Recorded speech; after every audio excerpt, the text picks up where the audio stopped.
یہ ایک حقیقت ہے کہ تاریخ انسانی کی دو قربانیاں پوری تاریخ میں منفرد مقام اور نہایت عظمت و اہمیت کی حامل ہیں۔ ایک امام الانبیاء، سید المرسلین، خاتم النبیین حضرت محمد مصطفیٰ احمد مجتبیٰ صلی اللہ علیہ وآلہ وسلم کے جد اعلیٰ حضرت ابراہیم اور حضرت اسماعیل علیہ السلام کی قربانی، اور دوسری نواسۂ رسول، جگر گوشہ علی و بطول، شہید کربلا حضرت امام حسین رضی اللہ تعالی عنہ کی قربانی۔ دونوں قربانیوں کا پس منظر غیبی اشارہ اور ایک خواب تھا۔ دونوں نے سر تسلیم خم کر دیا اور یوں خواب کی تعبیر میں ایک عظیم قربانی وجود میں آئی۔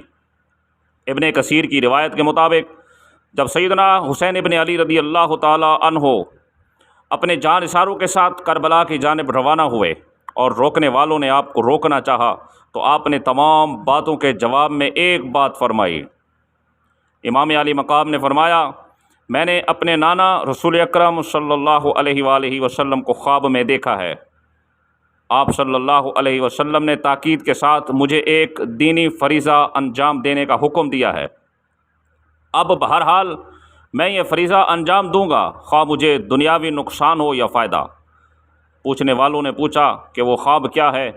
تو امام علی مقام نے فرمایا، ابھی تک کسی کو نہیں بتایا اور نہ ہی بتاؤں گا، یہاں تک کہ اپنے پروردگار عز و جل سے جا ملوں۔ ایک صاحب بصیرت اس خواب کی حقیقت یا اس کی تعبیر کو صرف یہاں تک سمجھ سکتا ہے کہ اللہ نے حضرت ابراہیم کو اپنا خلیل بنایا اور محمد الرسول اللہ صلی اللہ علیہ وسلم کو اپنا حبیب بنایا۔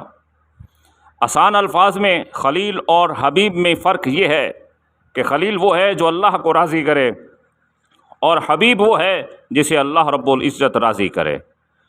خلیل سے اللہ رب العزت نے ایک بیٹے کی قربانی مانگی اور حبیب سے اللہ رب العزت نے پورے گھرانے کی قربانی مانگی۔